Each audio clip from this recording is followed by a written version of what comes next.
Our/pettyrevenge brother stole Dad's restaurant, so I made him pay. The keys didn't work.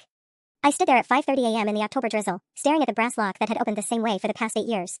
The key that Papa had pressed into my palm when I was 20 and fresh out of culinary school, the key to Nana's kitchen, our family's Italian restaurant, suddenly felt foreign in my hand. What the hell? I muttered, trying again. Nothing. The morning prep shift was supposed to start in 30 minutes.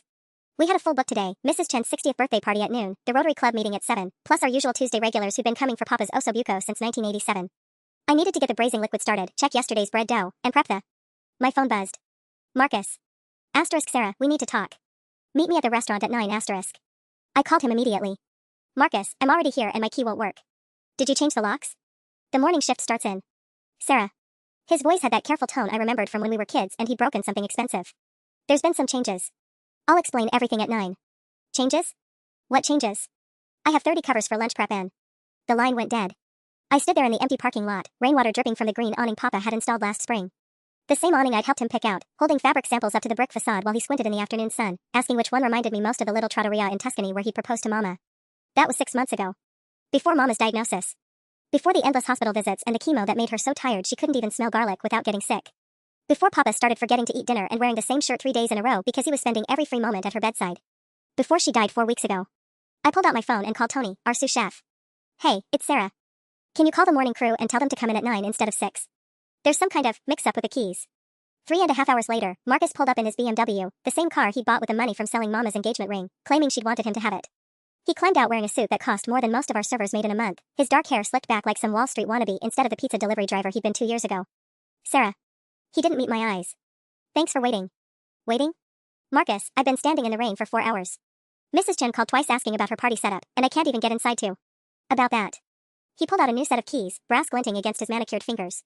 I'm afraid there's been some changes to your employment here. The parking lot seemed to tilt. My employment?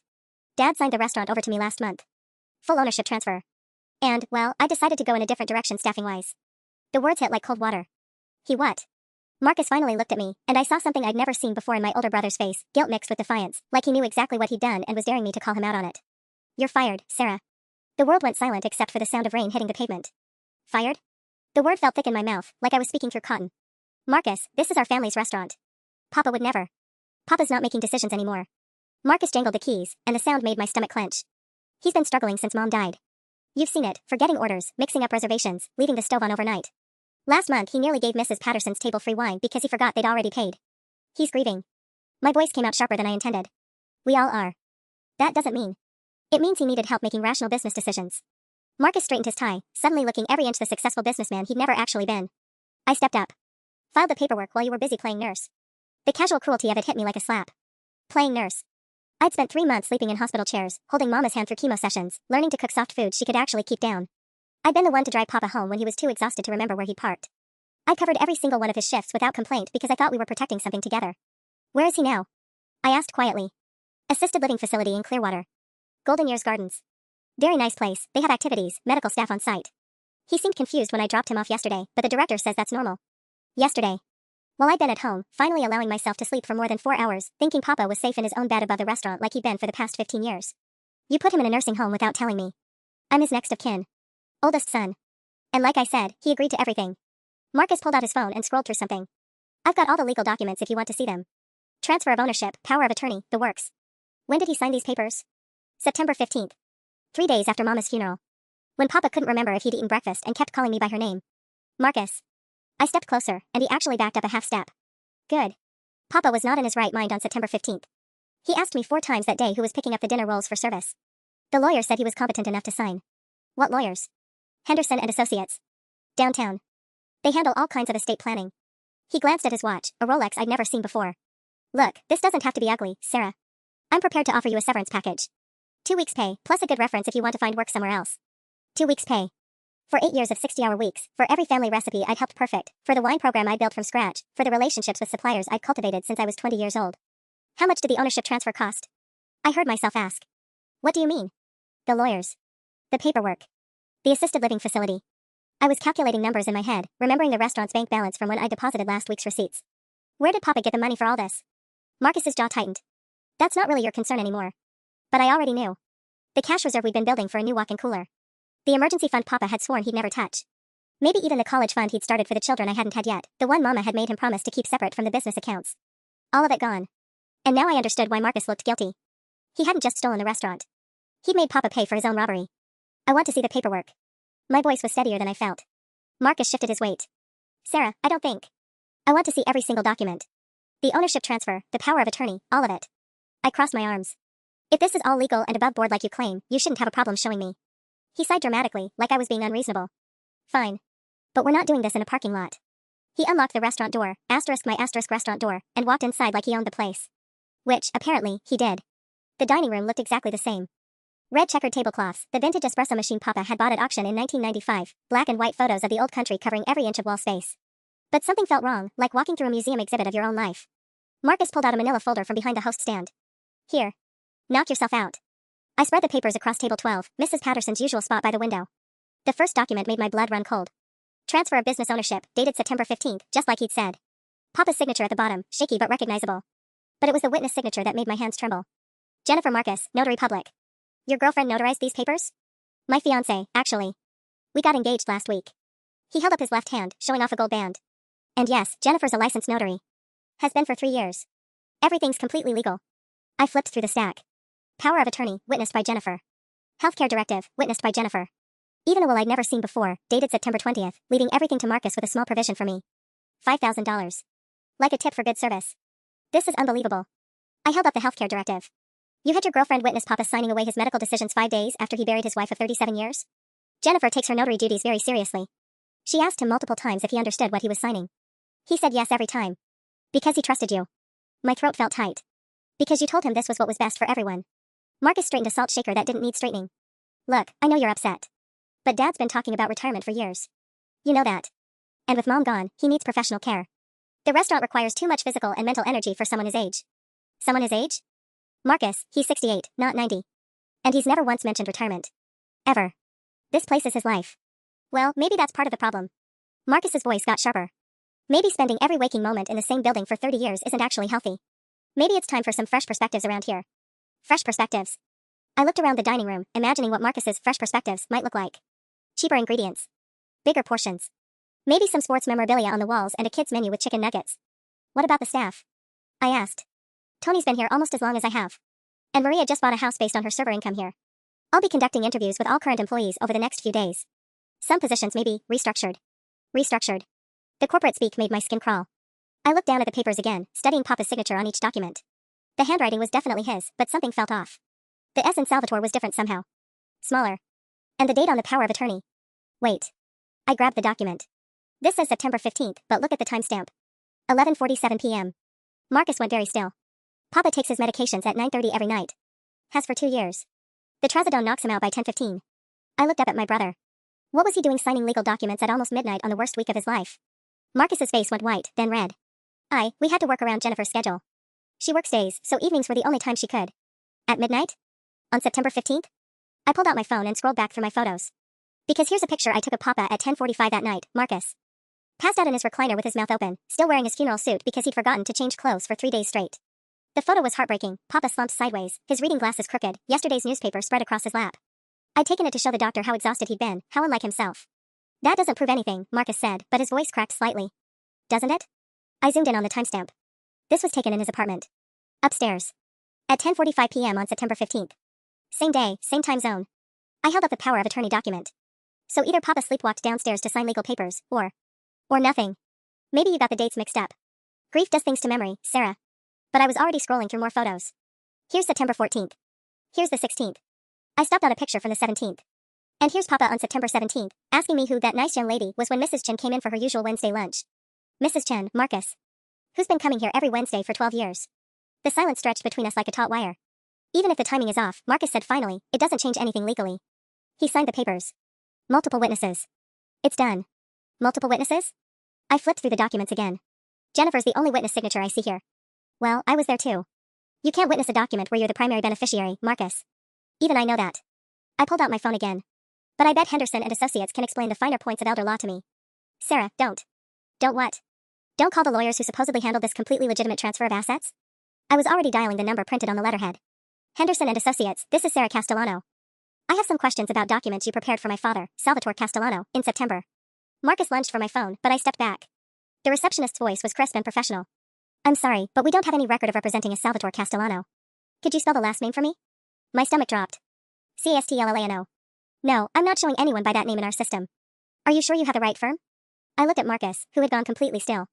What about Henderson and Associates? Are you Henderson and Associates? Yes, we are, but, wait, let me check something. A pause. Ma'am, did someone give you our letterhead? Because we've had issues lately with people creating fraudulent documents using our firm's information. The phone felt heavy in my hand. What kind of issues? Document forgery, mostly. Someone's been downloading our letterhead from our website and creating fake legal papers. We've reported it to the police, but... I hung up and stared at my brother. Henderson and Associates has never heard of Papa. Marcus started backing toward the kitchen. Look, Sarah, I can explain. You forged legal documents. The words felt surreal coming out of my mouth. You created fake papers to steal Papa's restaurant. I didn't steal anything. Dad wanted me to have the restaurant, he wasn't able to handle the formal paperwork process. I was helping him execute his wishes. By drugging him? I didn't drug him. I might have crushed up one of his sleeping pills into his wine at dinner. Just to help him relax while we talked about the transfer. The casual admission hit me like a physical blow. You drugged our father. While he was grieving. To steal his restaurant. To help him transition into retirement. Sarah, you don't understand the pressure I've been under. Jennifer's pregnant. We need stability, security. And you've always been Dad's favorite anyway, you would have inherited everything eventually. Jennifer's pregnant? I stared at him. How long have you been planning this, Marcus? His silence was answer enough. I needed air. The walls of Nana's kitchen, Marcus's kitchen now, felt like they were closing in. But before I could move toward the door, I heard familiar voices outside. Sarah's car is here, Tony's voice carried through the front window. But why are all the lights still off? Shit. The morning crew. Marcus heard them too and straightened his tie again, like he was preparing for a business meeting instead of explaining to our family's employees why they might not have jobs anymore. Let me handle this, he said, moving toward the front door. Absolutely not. I blocked his path. These people have worked here for years. Maria's been here since before you even knew this place existed beyond free meals. The door chimed as Tony, Maria, and James walked in, chatting about yesterday's soccer game. They stopped short when they saw both of us standing there in our street clothes, no aprons, no prep work started. Morning, Sarah, Maria said carefully, her eyes flicking between us. We getting a late start today? Tony was already looking around the dining room, his chef's instincts picking up on the wrongness. Where's the bread? Did the delivery come in? Actually, Marcus stepped forward, and I watched Tony's expression shift as he noticed my brother's expensive suit. I'm glad you're all here. Saves me some time. I'm Marcus Castellano, Sarah's brother. As of last month, I'm the new owner of Nana's kitchen. The silence was deafening. Owner? James, our prep cook, looked confused. What happened to Mr. Sal? My father has moved into assisted living. Health issues, you understand. And I'm afraid that means we'll be making some operational changes around here. Maria's face went pale. At 53, she'd been serving tables here longer than some people had careers. What kind of changes? Well, for starters, we'll be implementing a more efficient staffing model. Fewer full-time positions, more flexibility in scheduling. Translation, part-time work, no benefits, no job security. Tony crossed his arms. And what about Sarah? She basically runs this place. Sarah's employment has been terminated, effective immediately. I watched the blood drain from Tony's face. He'd started here as a line cook when I was still in culinary school, worked his way up to sous chef, learned half of what he knew from me and Papa working side by side. You fired Sarah? Maria's voice rose an octave. Are you insane? She is this restaurant. Maria, I said quietly, but she was just getting started. Sarah knows every regular's order by heart. She developed half the recipes on your menu. She's the one who saved your ass last winter when the health inspector showed up and your father was at the hospital with your mother. Maria turned to Marcus, her sober smile replaced by something sharper. Who exactly do you think is going to run your kitchen? You? Marcus's jaw tightened. I'll be hiring a new head chef. Someone with more contemporary approaches to Italian cuisine. Contemporary approaches? Tony laughed, but there was no humor in it. Like what, gluten-free fettuccine? Deconstructed meatballs? Like profitability, Marcus snapped. Like understanding that this is a business, not a charity. That's when I noticed James quietly taking pictures with his phone. Smart kid. James, I said softly, maybe send those photos to your personal email. For safekeeping. Marcus spun around. What photos? The ones showing our morning prep crew arriving to a restaurant with no prep started, no deliveries processed, and no management present, I said. The kind of photos that might interest the health department. Or our insurance company. Or the bank that holds our business loan. Our business loan. The one that required both Papa and me as co-signers because the restaurant's credit history was tied to our family name, not just the primary owner. Actually, Marcus, I said slowly as the realization hit me, I'm curious about something. You said you have all the legal documents transferring ownership. But what about the loan paperwork? The insurance policies? The vendor contracts that require both Papa's and my signatures? His face went white again. Because I'm pretty sure Cisco doesn't deliver to restaurants where half the account holders have been terminated without proper notification. Same with our liquor license, that's in Papa's name and mine, since I'm the certified food service manager. Maria started to smile. Oh, this is going to be good. Marcus pulled out his phone. I need to make some calls. You do that, I said. In the meantime, I think we should probably contact Mr. Castellano, the actual Mr. Castellano, and let him know his business is being operated without proper licensing. You can't do that. He's not competent to. Says who? Your forged medical evaluation? The morning was about to get very interesting. Marcus stepped outside to make his calls, and I could hear him through the window, his voice getting higher and more frantic with each conversation. Tony, Maria, and James huddled around me like we were planning a military operation. What can we do? Maria asked, her usual cheerful demeanor replaced by fierce determination. Document everything, I said. Tony, can you go through the walk-in and dry storage? Make a list of what we're supposed to have versus what's actually here. I have a feeling Marcus has been skimming more than just ownership papers. As Tony headed to the kitchen, my phone rang. Unknown number. Sarah Castellano. Miss Castellano, this is Detective Rivera with the Pinellas County Sheriff's Office. We received a complaint about potential elder abuse involving your father, Salvatore Castellano. My heart stopped. Yes, that might have been me. I called earlier about possible financial exploitation. We'd like to speak with you today if possible. Can you come down to the station, or would you prefer we meet somewhere else? I looked around the restaurant, my former workplace, my stolen inheritance, the scene of my brother's crime. Actually, Detective, would you be able to meet me at Golden Years Gardens Assisted Living Facility? I think you should hear this directly from my father. We can be there in an hour. After I hung up, Marcus burst back through the door, his composure completely shattered. Sarah, we need to talk. Privately. Anything you need to say, you can say in front of our employees. Your former employees, he corrected, but his voice shook. Tony emerged from the kitchen holding a clipboard, his expression grim. Sarah, we've got problems. The meat delivery from yesterday? Gone. The entire order. 42 pounds of veal, 30 pounds of pancetta, all the lamb for tonight's special. He looked at Marcus. You want to explain where $800 worth of protein disappeared to? I relocated some inventory, Marcus said stiffly. Relocated it where? That's not your concern. Maria stepped forward. Actually, it kind of is. Because Mrs. Patterson called this morning confirming her anniversary dinner tonight, the lamb osso buco special you've been advertising all week. You know, the one that requires the lamb you relocated. I pulled out my phone and opened our vendor account app. Tony, what time did the Cisco delivery arrive yesterday? 2:15 p.m. I signed for it myself. I scrolled through the transaction history. Funny thing, Marcus. Yesterday's delivery was charged to our account at 2:18 p.m. But then there's a credit memo issued at 4:33 p.m. for the exact same items. I showed him the screen. Someone called Cisco and told them the delivery was damaged and needed to be returned. They picked it back up and credited our account. Except the food was fine when I put it away, Tony said slowly. Which means someone had it picked up and resold it for cash, I finished. Probably to one of the other restaurants downtown. Am I right, Marcus? My brother's face cycled through several expressions before settling on defiant anger. I needed operating capital. Do you have any idea how expensive assisted living is? Golden Years charges $4,000 a month, Sarah. $4,000. Plus his medications, plus Jennifer's doctor bills for the pregnancy. So you've been running a food theft operation out of Papa's restaurant? Maria's voice could have cut glass. For how long? Marcus didn't answer, but I was already scrolling through more transactions. 3 weeks, I said, my stomach sinking. Jesus, Marcus. You've stolen nearly $6,000 worth of inventory in 3 weeks. Borrowed, he corrected weakly. I was going to pay it back once I got the restaurant profitable again. Profitable? Tony laughed bitterly. How exactly were you planning to make it profitable without any food to serve? That's when I noticed the stack of papers tucked under the register. Vendor catalogs from Cisco's competitors, companies that specialized in cheap, frozen, pre-made items. The kind of food that came in plastic bags instead of fresh from local suppliers. Oh my god. I held up a catalog showing frozen pasta portions and pre-made sauce. You were going to replace everything. All of Papa's recipes, all our relationships with local farms and suppliers. You were going to turn Nana's kitchen into some kind of fast casual nightmare. Marcus snatched the catalog away. I was going to modernize. Streamline operations. Cut costs. You were going to destroy it, Maria said quietly. 37 years of building relationships with this community, and you were going to flush it all away for what? Bigger profit margins on frozen ravioli? My phone buzzed with a text from an unknown number. Asterisk, this is Detective Rivera. We're at Golden Years now. Your father is asking for you. Can you come immediately? Asterisk. I have to go, I told the group. The police are with Papa. Marcus went pale. Sarah, please. Think about what you're doing. If you destroy me, you destroy any chance of getting the restaurant back. Work with me here. We can figure something out. I looked at my brother, really looked at him. The expensive suit bought with stolen money. The Rolex that probably cost more than Maria made in 2 months. The wedding ring he bought with Papa's emergency fund while our father sat confused and medicated in a nursing home. You know what the worst part is? I said quietly. It's not even that you stole from Papa. It's that you did it while he was grieving Mama. You used the worst week of his life to destroy the only thing he had left. I grabbed my purse and headed for the door. Behind me, I could hear Tony quietly telling Marcus that the entire morning crew would be putting in their 2 weeks' notice, effective immediately. It was about to get much worse for my brother. The drive to Golden Years Gardens felt like the longest 20 minutes of my life. Detective Rivera's text kept replaying in my mind. Asterisk, your father is asking for you. Asterisk, how much did Papa remember about what Marcus had done? How much had he forgotten?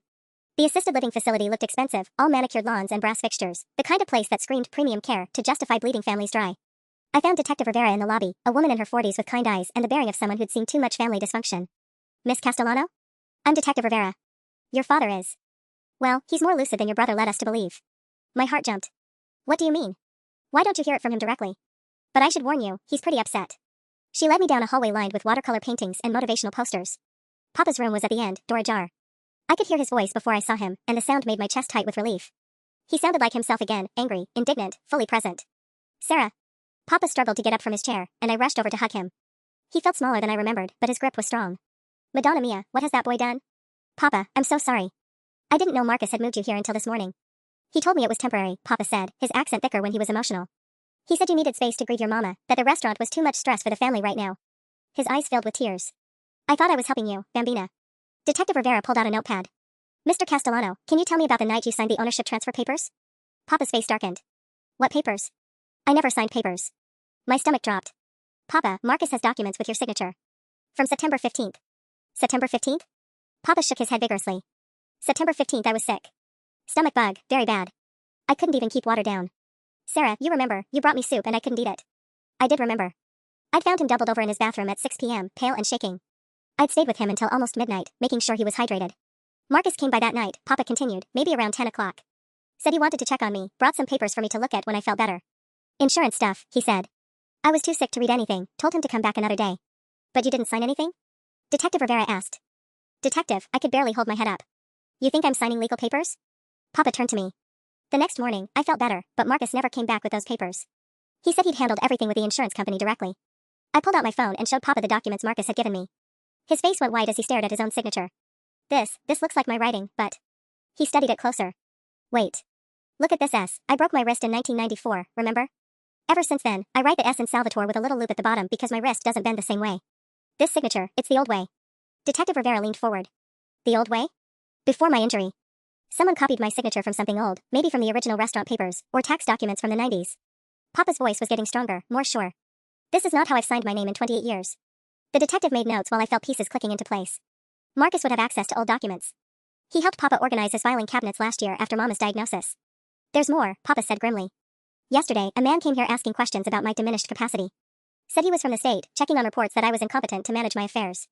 He looked at Detective Rivera. But when I asked to see identification, he left very quickly.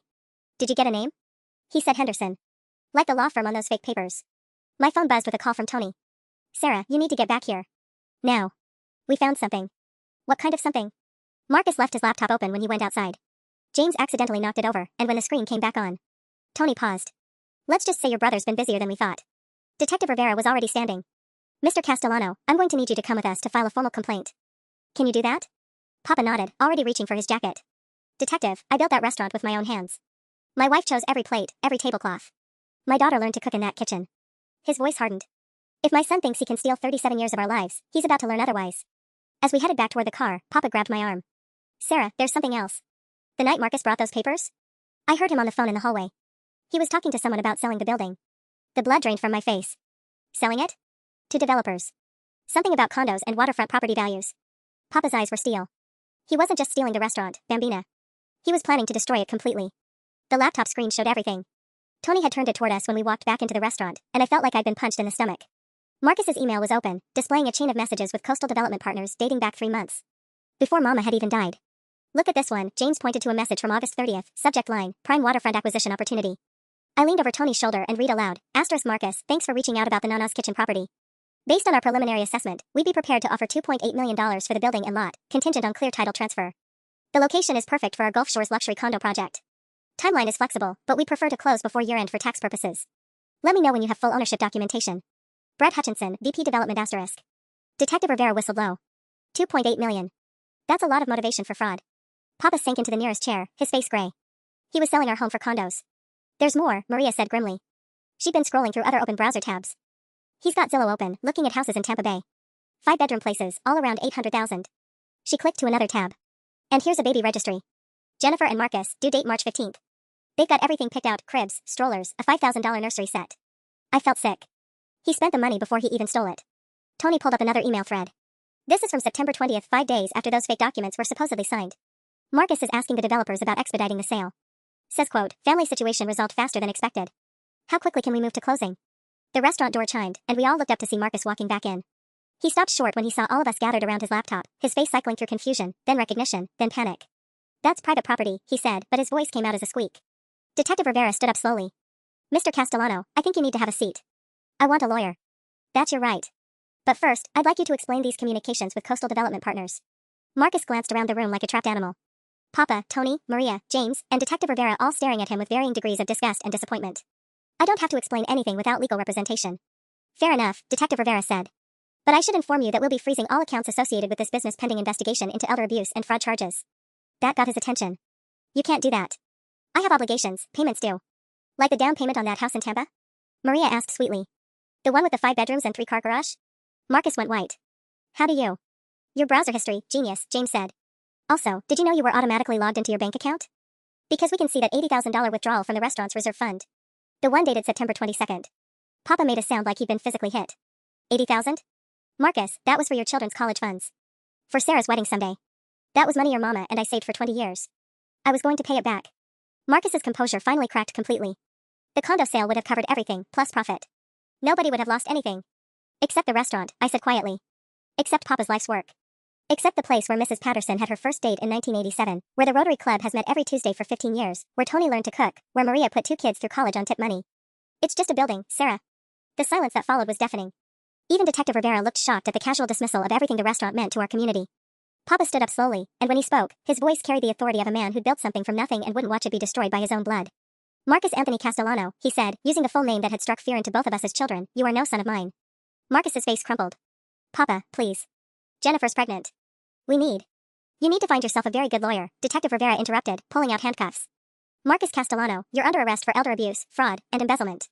As she read him his rights, I noticed customers starting to gather outside the windows. Word was getting around that something major was happening at Nana's kitchen. This was about to become very public, very fast. The crowd outside was growing by the minute. Mrs. Patterson pressed her face against the window, her Tuesday morning grocery bag forgotten on the sidewalk.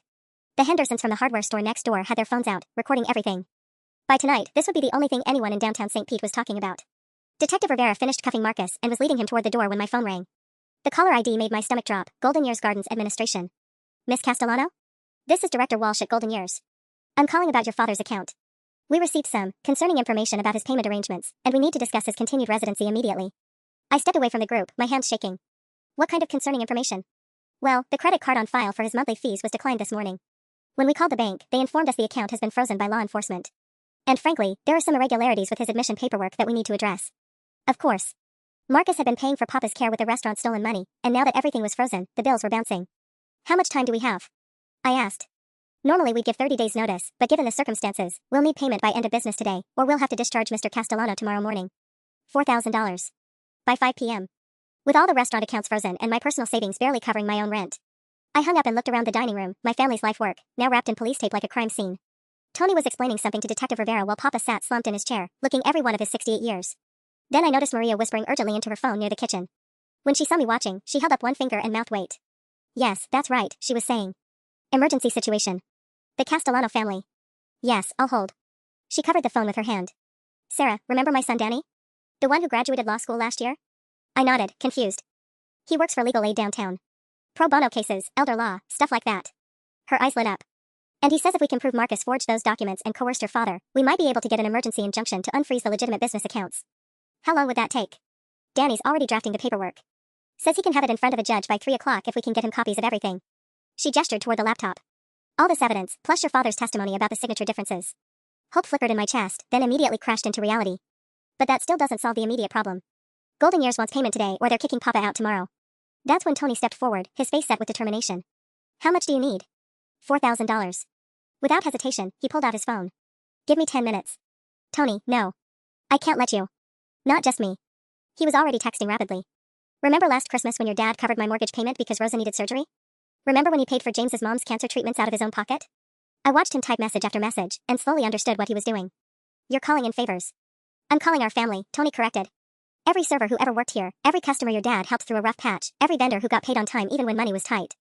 He looked up from his phone. Sarah, your father didn't just run a restaurant. He took care of people. Now it's time for people to take care of him. His phone started buzzing immediately. The responses came flooding in faster than I could track them.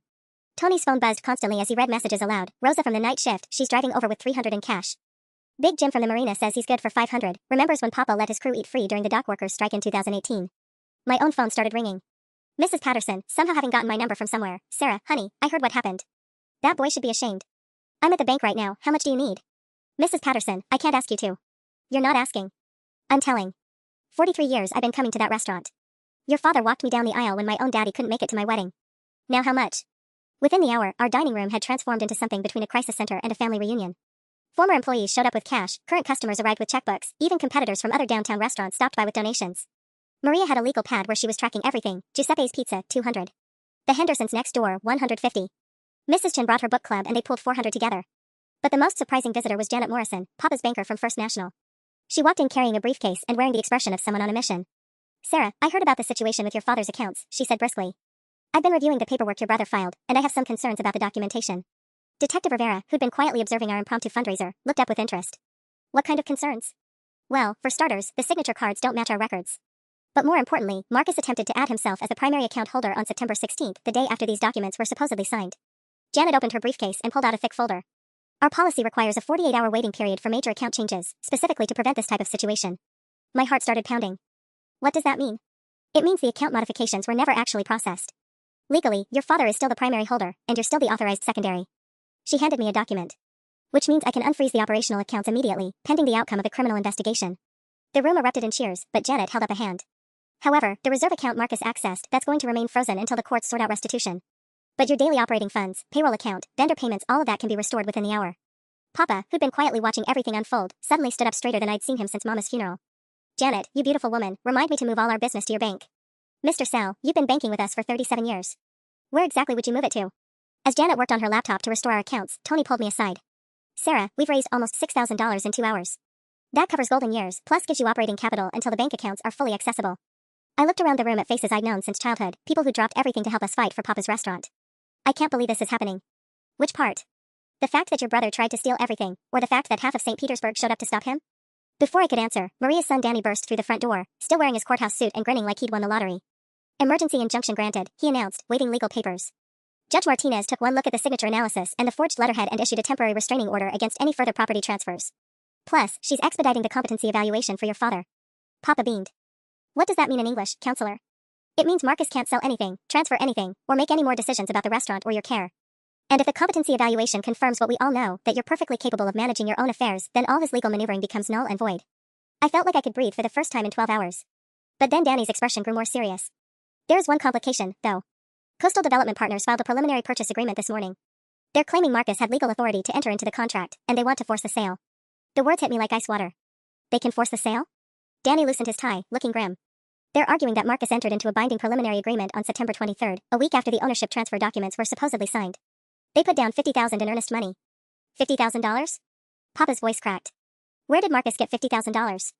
I already knew the answer, and it made me sick. The restaurant's equipment loan fund. The money we borrowed last year to replace the walk-in cooler and upgrade the gas lines. Janet looked up from her laptop, frowning. That account required dual authorization for any withdrawals over $10,000. Both you and your father had to sign. Unless Marcus forged those signatures too, Detective Rivera said darkly. She pulled out her radio. I need a forensics team to examine additional financial documents. Looks like our case just got bigger. Danny spread the legal papers across the table. Here's the thing, Coastal Development is claiming they acted in good faith based on documentation Marcus provided. They're saying even if he obtained ownership fraudulently, they're innocent purchasers who deserve protection. Mrs. Patterson, who'd been quietly listening while counting cash donations, suddenly spoke up. Innocent my foot. Brett Hutchinson from Coastal Development has been circling this block like a vulture for 3 years, trying to buy out every business owner. You know him? I asked. Honey, he tried to buy my house 6 months ago. Offered me twice what it's worth, said the whole neighborhood was going to be revitalized whether I wanted to sell or not. Her eyes narrowed. Sounded like a threat to me. Tony's phone buzzed, and his face darkened as he read the message. Sarah, we've got another problem. Rodriguez from Cisco just texted. Someone called this morning claiming to be the new owner and canceled our standing delivery contract. Effective immediately. Let me guess, Maria said bitterly. Someone who sounded exactly like Marcus. It gets worse. They're demanding immediate payment of our outstanding balance, $8,000, before they'll consider reinstating service. My stomach dropped. Without Cisco, we couldn't operate. They supplied everything from our meat and produce to basic items like napkins and cleaning supplies. 8,000? Papa ran his hands through his hair. But we pay them every 2 weeks, always on time. Danny was already on his phone. I'm calling the judge's clerk. This has to violate the restraining order somehow. He stepped away, speaking urgently in legal jargon. That's when I noticed a familiar black BMW pulling into the parking lot. Marcus, apparently released on bail, climbed out looking like he'd aged 10 years in the past 6 hours. Behind him came a woman I didn't recognize, blonde, pregnant, wearing designer clothes that probably cost more than our prep cook made in a month. Jennifer, I realized. The girlfriend. Papa's face hardened as he watched them approach. She looks expensive. The door chimed as Marcus and Jennifer walked in, and the entire room fell silent. Marcus surveyed the crowd of supporters, the legal papers scattered across tables, the obvious evidence that his plan had fallen apart completely. Sarah, he said carefully, I think there's been some misunderstandings. Jennifer and I want to work something out. Something fair for everyone. Jennifer stepped forward, one hand protectively over her belly. I'm sure we can resolve this as a family. Marcus has told me so much about the restaurant business. I actually have some ideas for modernization that could benefit everyone. The audacity was breathtaking. Tony actually laughed out loud. Lady, Mrs. Patterson said sweetly, you got some nerve walking in here after what your boyfriend did to this family. Jennifer's smile faltered. I think you're misunderstanding the situation. Marcus is the legal owner now, and we're prepared to offer Sarah a very generous severance package. $25,000, Marcus added quickly. Plus excellent references. You could open your own place, Sarah. Start fresh. I stared at my brother in disbelief. Even now, with everything falling apart around him, he was still trying to buy his way out of consequences. That's when Papa stood up, walked over to Marcus, and did something I'd never seen him do before. He slapped his own son across the face. The slap echoed through the dining room like a gunshot. Marcus stumbled backward, his hand flying to his cheek, while Jennifer let out a small shriek. The crowd of supporters went dead silent, even Mrs. Patterson's mouth fell open. Papa's voice, when he spoke, was barely above a whisper, but it carried the weight of 37 years of betrayal. You come into my restaurant, the one your mother and I built with our bare hands, and you offer my daughter money to walk away from her own heritage? Marcus's face was bright red where Papa's hand had connected. Dad, please, let's discuss this rationally. Rationally? Papa's accent thickened with rage. You drug me, forge my name, steal my life savings, and put me in a nursing home, and you want rational? Jennifer tugged at Marcus's sleeve. Maybe we should go. Call the lawyer, figure out our options. Your options? Maria stood up, her sober smile replaced by something dangerous. Honey, your boyfriend is looking at 5 to 10 years for elder abuse. Your options are finding yourself a new baby daddy. That's when my phone rang. The caller ID made my blood freeze. Coastal Development Partners. Miss Castellano? This is Brett Hutchinson. I believe we need to talk immediately about the property transfer your brother initiated. Despite this morning's complications, we're prepared to honor our agreement. I put the phone on speaker so everyone could hear. What agreement? Any contracts Marcus signed are invalid. Actually, that's not entirely accurate. Hutchinson's voice was smooth, practiced. We have a valid purchase agreement executed by the legal property owner on September 23rd. Our due diligence shows the ownership transfer was properly recorded with the county. Danny grabbed the phone from me. This is Daniel Martinez, representing the Castellano family. Your purchase agreement is based on fraudulent documents. Any claims to the property are void. Mr. Martinez, I appreciate your position, but we've already invested considerable resources in this acquisition. Site surveys, architectural plans, permit applications. We're not walking away from a $2.8 million project because of a family dispute. My hands were shaking. You knew Marcus didn't have legitimate ownership. We relied on properly recorded legal documents. If there are family issues with how those documents were obtained, that's between you and Mr. Marcus Castellano. Tony leaned toward the phone. So you're saying you'll destroy a 37-year-old family business based on paperwork you knew was sketchy? We're saying we have a valid contract with the recorded property owner. If you want to contest it, we'll see you in court. The line went dead. Jennifer was whispering urgently in Marcus's ear, but I caught fragments. 50,000 down payment, already spent on the house, can't back out now. That's when I understood. They weren't just trying to steal our restaurant, they were trapped in their own web. The house they bought, the lifestyle they'd committed to, all of it depended on that developer money coming through. Detective Rivera stepped forward. Mr. Castellano, I need to inform you that we found additional irregularities in your financial records. It appears you've been systematically draining business accounts for several weeks. Marcus went pale. I don't know what you're talking about. 17 separate withdrawals from restaurant accounts between September 10th and October 3rd, total amount, $93,000. She consulted her notepad. Want to explain where that money went? The room exploded in angry voices, but I was focused on Jennifer's face. She'd gone white as paper, one hand gripping Marcus's arm so hard her knuckles were bloodless. She hadn't known about the other thefts. Marcus, she whispered, you said the money came from your inheritance. You said your father gave you the restaurant willingly. My brother's silence was answer enough. That's when the morning took its strangest turn yet. Janet from the bank burst through the door, her professional composure completely shattered. Sarah. The FBI is at my branch right now. They're asking questions about wire transfers to offshore accounts. The words offshore accounts hit the room like a bomb. Jennifer made a strangled noise and sank into the nearest chair, her face chalk white. Marcus started backing toward the door, but Detective Rivera was already moving to block his path. What offshore accounts? I demanded, though my stomach was already dropping with dread. Janet pulled out her phone, scrolling frantically. The FBI traced a series of wire transfers from your business accounts to something called Cayman Maritime Holdings. 17 transfers between September 12th and yesterday, totaling. She paused, double-checking. Jesus. $147,000. Papa made a sound like all the air had been knocked out of him. $147,000. That was more than the restaurant made in 6 months. Marcus, Jennifer's voice came out as a croak. You told me the down payment for the house came from your father's gift. You said. I was protecting our future. Marcus snapped, his composure finally cracking completely. The restaurant was failing anyway. Dad couldn't manage it anymore, Sarah was too sentimental to make hard choices, and with a baby coming we needed security. Detective Rivera was already on her radio, calling for backup. We've got federal involvement now. Nobody leaves until the FBI gets here. Tony pulled out his phone, frantically scrolling through our banking app. Sarah, look at this. The transfers, they match exactly with our weekend deposits. Every single busy Friday and Saturday night for the past month, he was stealing our best earnings immediately after service. I felt sick. The September 15th weekend was Maria's birthday party booking. 60 covers, plus the rehearsal dinner party on Saturday. I looked at Maria, whose face had gone gray. That was your biggest tip weekend of the year. Maria's voice was deadly quiet. Are you telling me that while I was working double shifts to afford my son's law school textbooks, your brother was stealing the money I earned serving those tables? Marcus was backing toward the kitchen now, but James stepped forward to block that exit too. Our prep cook might have been young, but he'd grown up in rough neighborhoods and had at least 40 pounds of muscle on my brother. Please, Jennifer said desperately, struggling to her feet. This is all a mistake. Marcus is not a criminal. He's going to be a father. We have a nursery set up, we put deposits on daycare. With stolen money, Mrs. Patterson said flatly. Honey, I don't care if you're carrying the next Messiah. Your boyfriend is a thief. That's when my phone buzzed with a text from an unknown number. Asterisk Sarah, this is Agent Rebecca Torres, FBI Financial Crimes. Need to speak with you immediately about Cayman Maritime Holdings. Your brother is connected to a larger money laundering operation we've been tracking for 8 months. Asterisk. 8 months. My hand started shaking as I realized what that meant. Marcus, I said slowly, how long have you been planning this? Because the FBI says this operation started in February. February. 2 months before Mama's diagnosis. 4 months before she died. My brother had been planning to steal our restaurant since before our mother even got sick. Jennifer was staring at Marcus like she'd never seen him before. February? But that's when you first told me about investing in real estate opportunities.